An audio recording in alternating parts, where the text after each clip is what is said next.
وانت مالك يا زلطه اذا كانت نوره في البيت ولا لا؟ ايه بتراقبها؟ مالك يا ست سميحه واخداني على الحامي كده ليه؟ هو انا غلطان ان انا بطمن؟ بتطمن بأمارة ايه؟ بأمارة كبيره، والنبي وصى على سبع جار. الا بالحق بقى فين الست نوره؟ اصل بقالي بتاع يومين كده مش شايف، احسن تكون مسافره ولا حاجه، احسن بعد الشهر تكون عيانه. لا لو عيانه قولي لي، انا مش من هنا وحاسس بغربه ونفسي اعمل لحد شوربه. والله اشربها واتطرق وشيل نوره يا زلطه من دماغك، وسيبك والنبي بقى من جو الشهامه اللي مش لايقه عليك دي. الخراب اللي احنا فيه ده كله من تحت راسك انت ومعلمك. والله العظيم ظلمانه يا ست سميحه، طول ما انت حاطاني في كفه واحده انا والمعلم حسني، ده مش عدل. عدل؟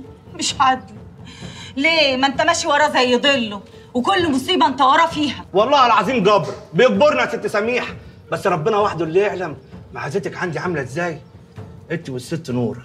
طب طرقنا، اتكل على الله الله طب يسهلها. سلمي لي عليها. اتكل على الله الله يسهلها. طب صوره ليها بقى يعني هي نايمه طيب ولا ايه؟ هي نايمه؟ انا مش فاهم يا عم صالح، انت ليه مستهون بالموضوع قوي كده؟ وعايزني اشيل هم ايه بس يا ابني؟ اذا كانت الدنيا ما تسواش جناح بعوضه. وبعدين انا مش قلت لك قبل كده ان اللي يشيل هم الدنيا يبقى عبيط؟ ماشي، بس يعني ما نقعدش نتفرج، لازم نعمل حاجه. انت ليه مش عايز تفهم؟ بلدنا دي بره الدنيا، والحكومه ما بتسالش فينا بقالها سنين. وعزام العدوي ده له في كل حته، بدل الواحد 2 و10. يعني ايه؟ مفيش حد قادر عليه يعني؟ ربنا وحده اللي قادر عليه يا ابني. وبعدين انت عايزني اجيب لك البوليس لحد هنا؟ هات البوليس لحد هنا، ولو عليا انا وابراهيم هنمشي نروح اي حته. هتروحوا فندق ولا الكندا؟ يا ابني سيبك من الكلام ده وركز في اللي انت فيه. يا عم صالح انا ما رضيتش انت تاذي بسببي. بسببك؟ انت مالك؟ ده موضوع قديم، وانت تشكر انك وقفت له. انت اللي تشكر على اللي عملته معانا، وانا عمري ما هنسى وقفتك جنبي. بس دلوقتي انا عايز اطمن عليك. دلوقتي لو عطيه جه بعد المده ولقاك جوه البيت، ايه اللي هيحصل؟ لا يحيق المكر السيء الا باهله. انت دماغك ناشفه كده ليه؟ يعني ايه يا عم صالح؟ هنفضل قاعدين مستنيين نتفرج عليه وهو داخل علينا؟ ازاي يعني؟ يا ابني اللي هو هيعمله واللي احنا هنعمله قدر ربنا. اللي هيحصل سواء احنا بمزاجنا او غصب عننا هيحصل. المكتوب مفيش منه مهروب يا سليم. يبقى نشغل قلبنا وعقلنا باللي ملناش فيه ليه. ركز في اللي بتعمله وسيب بعدين لبعدين.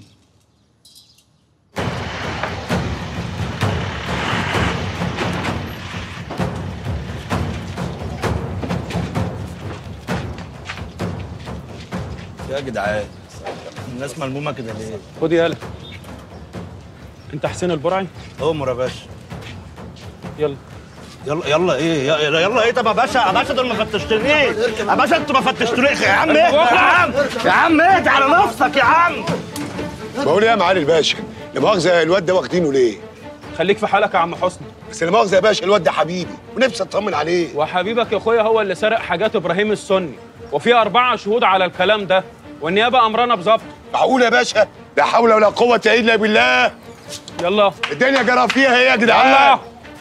يلا ما اشوفش واحد واقف. يا معلم بالله عليك ما تسيبنا يا معلم. يا معلم الحقني وحياة امك.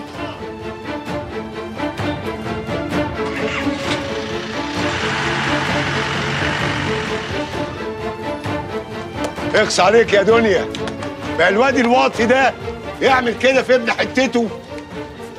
لا حول ولا قوه الا بالله. ربنا يفك كربك يا ابراهيم وترجع لنا بالسلامه يا اخويا. يا رب. لا حول الله.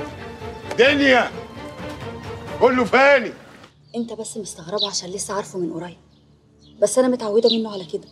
الدنيا تتشال وتتهد وهو ولا كأن في حاجه. يا بس كده مش صح يا هدى، كده بيأذي نفسه. ياما قلت له والله بس مفيش فايده.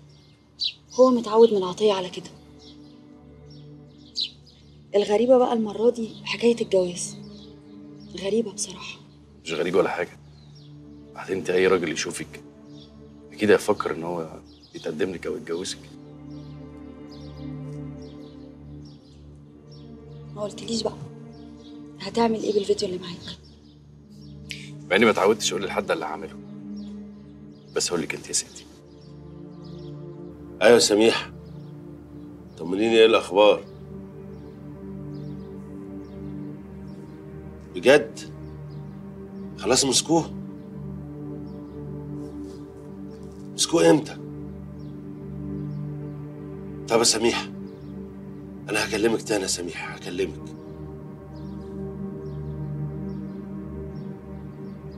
يا انت كريم يا رب.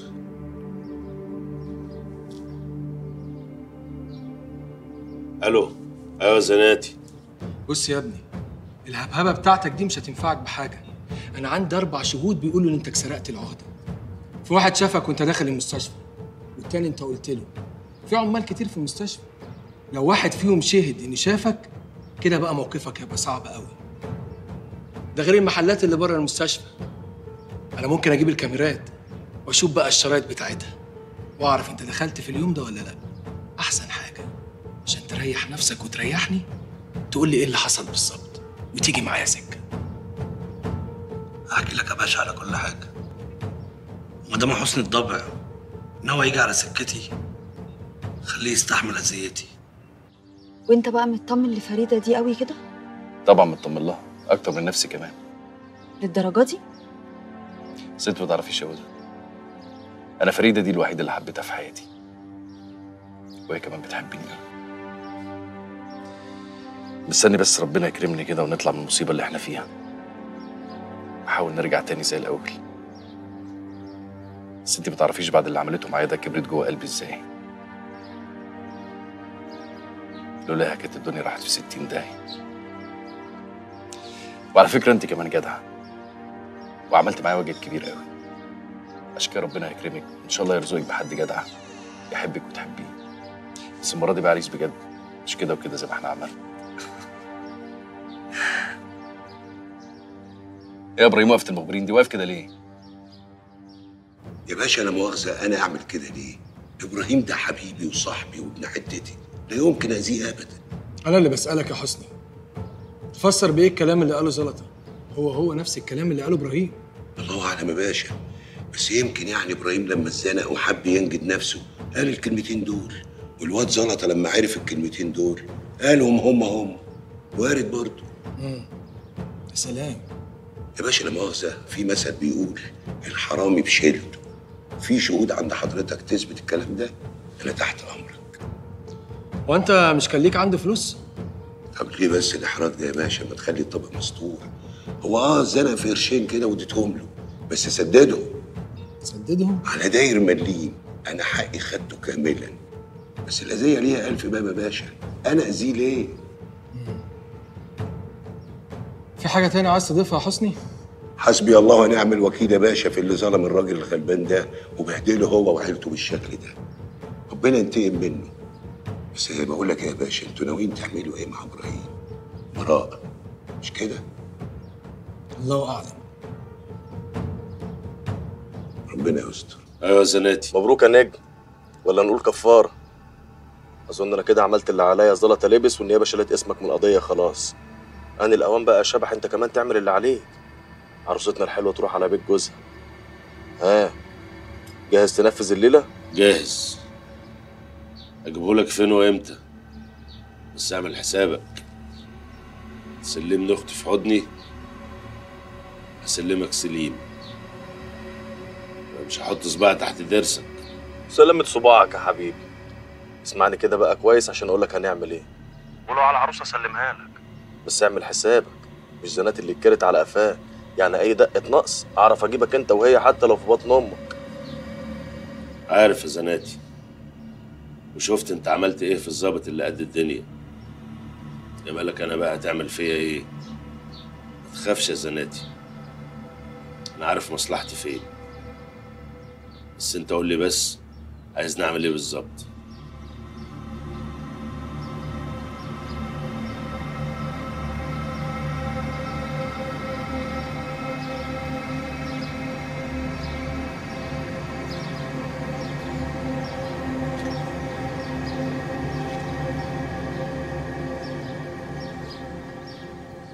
طيب معلش يا حبيبتي، مش انا نبهتك قبل كده؟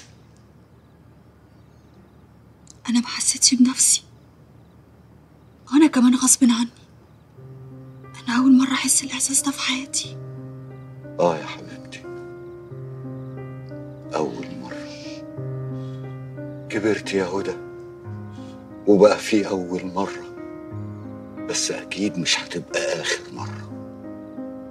استهدي بالله بقى، لحسن والله أجوزك الواد اللي اسمه عطية ده وتبقوا انتوا الاتنين عقاب لبعض. بقى انا عقاب يا عم صالح؟ طبعا، بس أحلى وأجمل عقاب في الدنيا.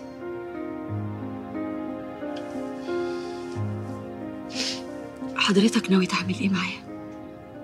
من يتوكل على الله فهو حسبه. سيبيها لله يا بنتي، لعل الله هيحدث بعد ذلك أمرا. شفت؟ عشان ما كنتش مصدقني. انا برضه على فكره لسه مش مصدق. مستحيل يا ابني انجي تعمل كده. يا تامر، انجي بتخوني بعد كل اللي عملته علشانها؟ يا ابني استهدى بالله كده وفهمني بشويش. ايه اللي مخليك متاكد يا شادي من كلامك العجيب ده؟ ما يمكن يا ابن الحلال تكون غلطان. تاني يا تامر، ما هي بصراحه حاجه ما تخشش العقل يا اخي. مراتك بنت الناس المحترمه اللي انت قاعد لها صوابعك العشر ومولع لها في نفسك ليل ونهار هتخونك؟ صدقني الحوار ده فيه سوء تفاهم. يا تامر، هي اللي قالت لي بنفسها. قالت لك ايه؟ لما الشك كان هيموتني مسكت تليفونها وقلبت في مسنجات الفيسبوك، لقيت كلام بينها وبين الواد اللي هي مصاحبه. واجهتها بالكلام ده؟ ردت عليا بمنتهى البرود، قالت لي اهو بيحصل، ولو انت عندك كرامه طلقني. يا نهار اسود على الفجر. مين ابن الصرمه اللي هي بتكلمه ده؟ لسه ما عرفتوش. ما عرفتوش ازاي؟ انت مش تقول لقيت بينهم كلام على الفيس زفت؟ يا اخي البي مسمي نفسه دبور. شفت؟ دبور بقى ما دبورش هنجيبه. احنا قد ما حدش يعرف يعلم علينا، واللي يفكر يحك معانا يستحمل بقى اذانا. مش لما نعرف مين هو الاول؟ هعرفه، وساعتها عليا الحرام من ديني احفر لك اسمك على وش امه حرف حرف عشان يعرف احنا مين. انا تعبان قوي يا صاحبي، تعبان وحاسس ان الدنيا كلها فوق دماغي. حاسس بيك، اقسم بالله حاسس بيك يا عم. عملت ايه مع بنت الكلب دي؟ ما لحقتش اعمل حاجه، رميت الكلمتين ومشيت. بص يا شادي، انا عارف ان الحوار صعب، بس عشان خاطر لازم نفكر بشويش عشان نعرف نتعامل بس مظبوط. رسيني دماغك فيها ايه؟ انا مش عارف افكر، انا حاسس ان انا انكسرت. انت عارف ان انا طول عمري ماليش في ابويا، ولا حتى هو حاول يقربني، ومن بعد موت امي الله يرحمها وانا ماليش في الدنيا حد، ماليش في الدنيا غيرك انت وانجي. وهي دلوقتي انجي راحت، وانا ماليش غيرك انت يا صاحبي. يلا يا عروسه، عشان نلحق نوصل كده قبل ما سليم واخوك يوصلوا، عشان لو في اي عوقه الحق اتصرف. بصي بقى، انا ماشي معاكي بيرضي الله من ساعه ما جبتك هنا. كملي حلو معايا للاخر، اكمل حلو معاكي. الشيطان يوزك وتقل عقلك وتعملي اي نمره واحنا في العربيه، ولا حتى بعد ما نوصل مش هتلحقي تروحي بيتكم. فهماني طبعا. يلا.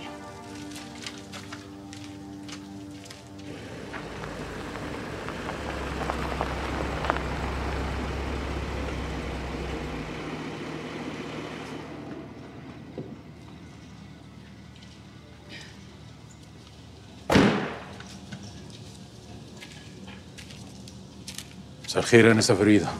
مساء النور.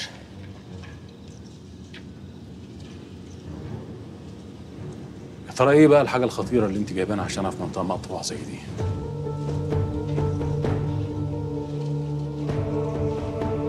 انا صلاح بيه.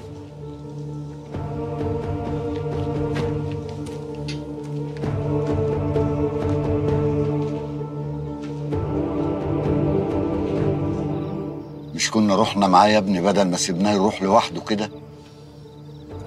وعن يدك يا شيخ صالح، هو عايز يروح لوحده، ربنا يعينه بقى. كل واحد أدرى بظروفه. على رأيك. وبعدين ده معاه ربنا اللي أقوى وأحن عليه من الكل. ربنا يوفقه يا رب. نزل سلاحك يا صلاح بيه. عامله لي كمين استهانم؟ مفيش حد عامل لك كمين. بعدين انت سبت القضيه. لما انت عارف ان انا سبت القضيه سمعت ايه اللي انت بتعمله ده كله؟ نزل سلاحك واحنا نتكلم. مش هينفع. حتى لو كنت سبت القضيه انا لسه راجل امن، وشغلتي ان لو قابلت مجرم لازم اقبض عليه. انت عارف ان سليم بريء يا صلاح بيه. بعدين انا جاي النهارده وجايب دليل براءتي معايا. اللي معاه دليل براءه يعمل اللي انت بتعمله ده؟ عندك حق، بس الدليل اللي معايا يطلعني بريء قدامك انت بس، لكن ما يخرجنيش بره القضيه. بعدين اسال نفسك ليه انت بالذات دورت عليك مره واثنين وثلاثه؟ مش انت ظابط حقاني ومحترم وعمرك ما جيت على حد، حتى بعد ما سبت القضيه غصب عنك. اسمعني، نزل سلاحك واسمعني.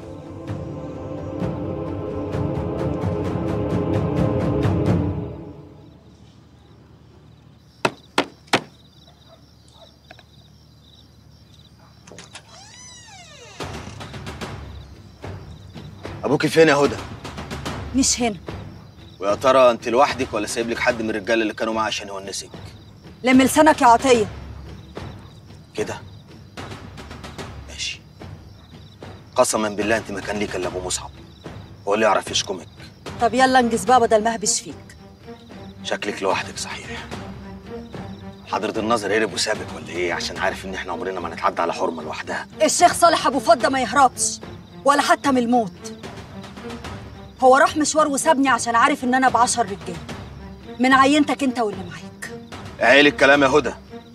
انا عامل حساب انك حرمه لوحدك صحيح، بس للصبر حدود. فعلا للصبر حدود. فيا ريت بقى تنجز وتقول جاي ليه يا عطيه. طب بلغ ابوك اني ما بتهوش، وان اول ما المهله تخلص بالدقيقه هجيب البيت ده على اللي فيه بالبلدوزر والرجاله، سواء فاضي او مليان. السلام عليكم.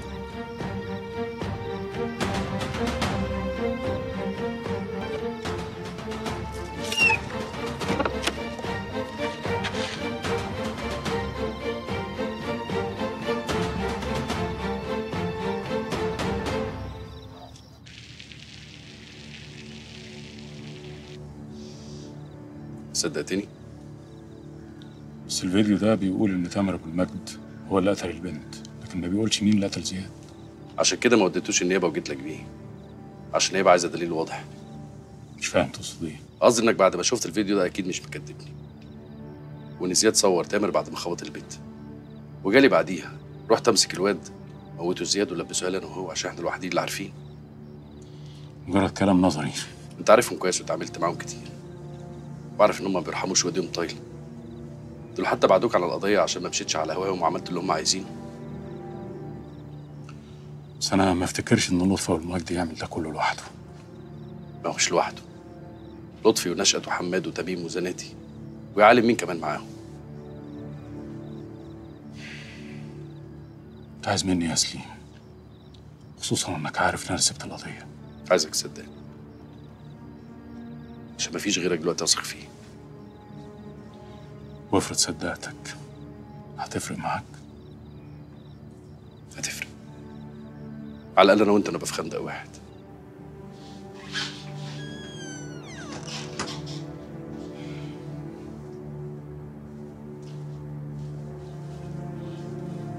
شادي شادي قوم يا حبيبي، تعالى نام جوه. تعالى هات ايدك، هات ايدك. انت كويس يا ابني؟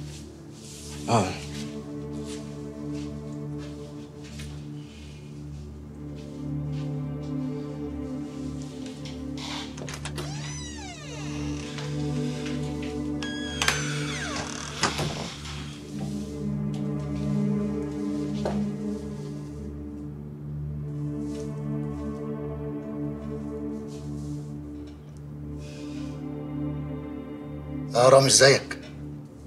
انا تامر. انا صحيتك من النوم ولا ايه؟ لا انا كنت عايزك في موضوع تاني كده، مش بخصوص سليم الانصاري ولا حاجه. حاجه ليها علاقه بالانترنت وكده. طيب شوف مواعيدك كده ولو ينفع نتقابل. ماشي، بس الموضوع بالنسبه لي مهم يا رامي. ها ماشي يا معلم، هستنى تليفونك. متشكر.